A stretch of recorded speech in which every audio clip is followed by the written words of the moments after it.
Iran का एक और अमरीकी जंगी तैयारा मार गिराने का दावा सामने आया है। जजीरा कुशम के जुनूबी इलाके में तैयारे को निशाना बनाया गया है। पासदारान इनकलाब की जानिब से कहा गया है। अमरीकी सेंटकॉम ने ईरानी दावे की तरदीद कर दी है। तमाम अमरीकी लड़ाका तैयारे महफूज है, अमरीकी सेंटकॉम की जानिब से ये कहा गया है। बिल्कुल, तो एक जानिब तो देखें ईरान का दावा है, फिर दूसरी जानिब इसकी तरदीद या तस्दीक जो एक रवायती तौर पर बहरहाल होता है वो हम देख रहे हैं कि आम सामने आ रही है ये चीज़ें। तो बौखलाहट का शिकार अमेरिका और इसराइल अब ईरान में सिविल इंफ्रास्ट्रक्चर को निशाना बना रहा है। अमेरिकी सदर ट्रंप का ईरान का सबसे बड़ा पुल तबाह करने का ये दावा है जो अमेरिकी सदर कर रहे हैं। सोशल मीडिया पर वीडियो भी उन्होंने शेयर किए जी। बयान में कहा है कि ईरान का सबसे बड़ा पुल अब कभी इस्तेमाल नहीं हो सकेगा। ट्रंप ने खबरदार किया है कि मजीद कार्रवाइयां जारी रहेंगी।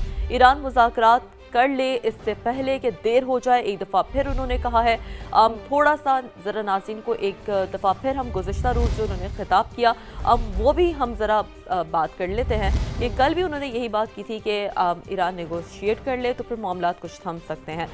तो डेफिनेटली शहरी इंफ्रास्ट्रक्चर पर हमलों से ईरानी जज्बे को शिकस्त नहीं दी जा सकती। ये एक वो जवाब है जो कि हमने हमेशा देखा है कि पहले अमेरिका इसराइल की जानिब से हमला होता है, कोई बयान सामने आता है जिस पर एक रिवायती तौर पर एक रद्द-ए-अमल भी ईरान की जानिब से सामने आ रहा होता है। और कैथरीन अब्बास इराक़ची का भी ये रद्द-ए-अमल सामने आया। बिल्कुल, ये जज्बा हमें देखने को मिला है ईरान की जानिब से। एक तरफ सदर ट्रंप ने उनको धमकी दी है, उन्हें कहा है कि अब दोबारा से कभी वो पुल इस्तेमाल नहीं कर सकते, लेकिन इसी का जवाब भी दिया है अब्बास इराक़ची की जानिब से। उन्होंने कहा है कि सिर्फ एक इंतशार पजीर दुश्मन की शिकस्त और इख्लाकी ज़वाल की अलामत है।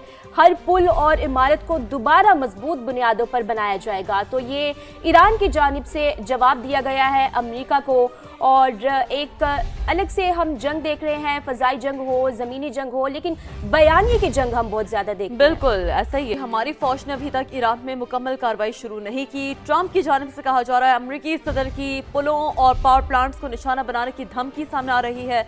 ईरानी क़यादत जानती है कि उसे क्या करना है, ये काम फौरी करना होगा। तो एक बहुत ही अहम बयान अमरीकी सदर की जानिब से सामने आया है।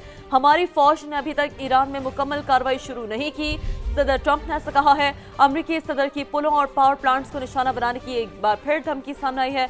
ईरानी क़यादत ये जानती है कि उससे क्या करना है, ये काम अब फौरी करना होगा। अमरीकी सदर ने एक बार फिर जो जुमलों का सिलसिला है, जो बयानात का सिलसिला है, अब वो भी हम देख रहे हैं कैथरीन जारी है। बिल्कुल, ये बिल्कुल जारी है जारियत अमेरिका और इसराइल के ईरान पर। और आपको ये भी बताएंगे कि कराज में पुल पर हमले में शहादतों की तादाद 8 हो गई है। इस्फहान में फौजी तनसीबात के करीब धमाके हुए हैं।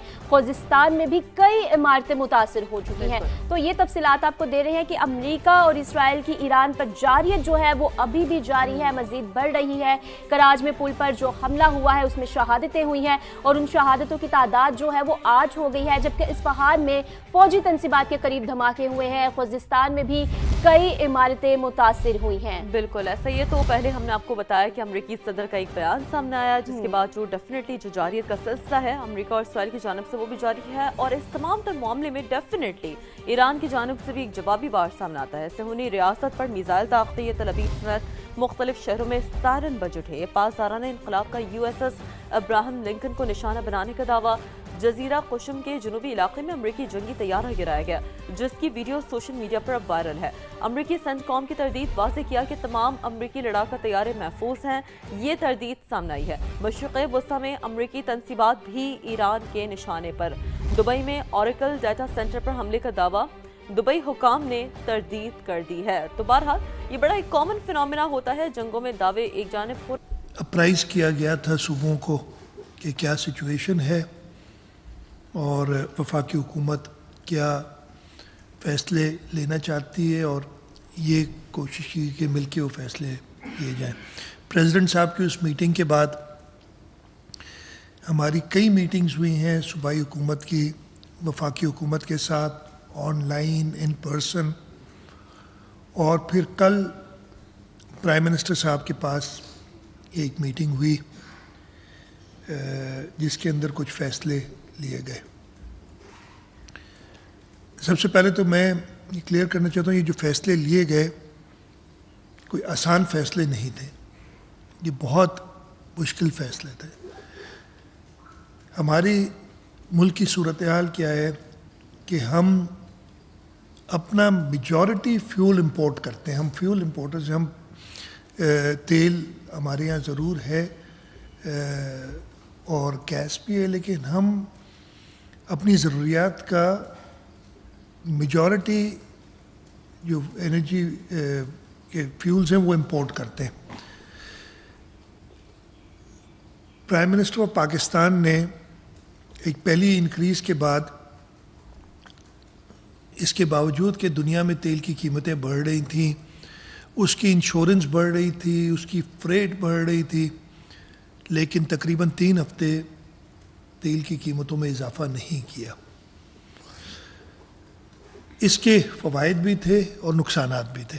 फ़वाइद तो ठीक है जी, तेल की कीमत एक रही, लेकिन नुकसानात ये थे कि ये जो सब्सिडी कह लें वो ब्लैंकेट सब्सिडी थी. एक अमीर आदमी को भी वही फ़ायदा मिल रहा था और गरीब आदमी को भी वही फ़ायदा उस सब्सिडी का मिल रहा था. उससे हुआ ये कि जो हमें बताया गया कि कंजम्पशन जो फ्यूल की थी, डीजल और पेट्रोल की, उसमें मार्च पिछले साल और मार्च इस साल में, जब आप देख रहे हैं कि दुनिया में एक क्राइसिस है, तेल की कीमतें बढ़ी हुई हैं, लेकिन फ्यूल कंजम्पशन 20 से 25% ज़्यादा हो गई हमारी, तो उससे ये पता चला कि ये ब्लैंकेट सब्सिडी देने से उल्टा नुकसान हो रहा है. फ़ायदा प्रोपोर्शनेटली अमीर आदमी को ज़्यादा हो रहा है और गरीब आदमी को कम हो रहा है. IMF की भी ये शर्त थी कि जी आप अमीरों को क्यों सब्सिडाइज कर रहे हैं, आप ब्लैंकेट सब्सिडी दे के तेल के ऊपर आप एक बड़ी गाड़ी वाले को भी फ़ायदा दे रहे हैं, आप एक गरीब को भी फ़ायदा दे रहे हैं, तो आप टारगेटेड सब्सिडीज़ की तरफ जाएं.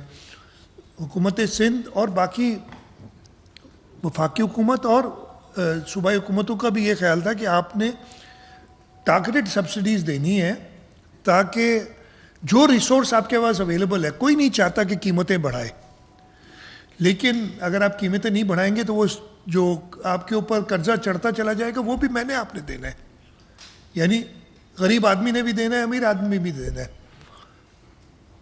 तो इस सिलसिले में फिर ये फैसला हुआ कि जी हमने कीमतें तो बढ़ानी पड़ेंगी, जैसे कहा गया कि IMF ने भी कहा कि आप ब्लैंकेट सब्सिडी, ब्लैंकेट फ्रीजिंग आप कीमतों की नहीं कर सकते जब कीमत इतनी बढ़ गई है दुनिया में और आपको इतना कॉस्ट कर रहा है. हाँ, आप जो आपके पोरेस्ट पुअर हैं या जो लोग इससे अफेक्ट ज़्यादा हो रहे हैं उनको आप स्कीम बनाएं. चारों सूबों ने अपने अपने तजावीज़ दी, उस पर काफ़ी बहस मुबाहिसा भी हुआ. कल भी मेरे ख्याल है 6-7 घंटे मीटिंग चली. फाइनली जिस पे एग्रीमेंट की गई कि हम 1 महीने के लिए एक रिजीम पे काम करते हैं टारगेटेड सब्सिडी की, वो मैं आपको थोड़ा क्लियरली बताना चाहता हूँ, इसलिए कि मेरा ख्याल है उसमें थोड़ा भाम रह गया कि ये कैसे की जाएगी. इसके 4 कंपोनेंट्स हैं, मैं उन चारों को बारी बारी बता देता हूँ. 2 कंपोनेंट एडमिनिस्टर सूबों ने करने हैं और उसमें सूबे अपनी तरफ से और भी कुछ एडिशंस कर सकते हैं, जो कि उसके बारे में मैं बताऊंगा कि सूबा सिंध के लिए हमारी क्या तजावीज़ हैं. एक कंपोनेंट